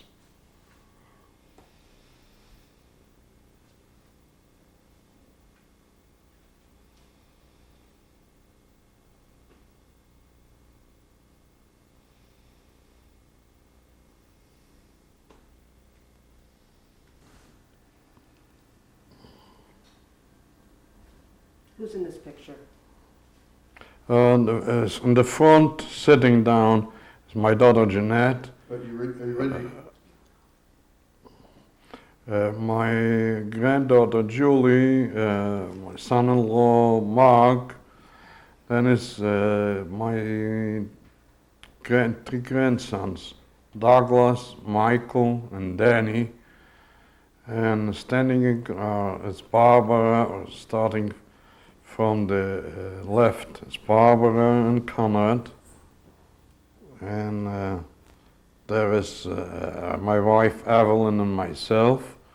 And there's my son Arthur. and then is Andrew, and Lena, which is my nephew's daughter's wife, Lena, her daughter Susanna, and my nephew Emil. Leon, who are these two distinguished people? Yeah, this is my lovely wife, Evelyn, and myself. A picture taken on our granddaughter's Julie's bat mitzvah in 1984. 1994.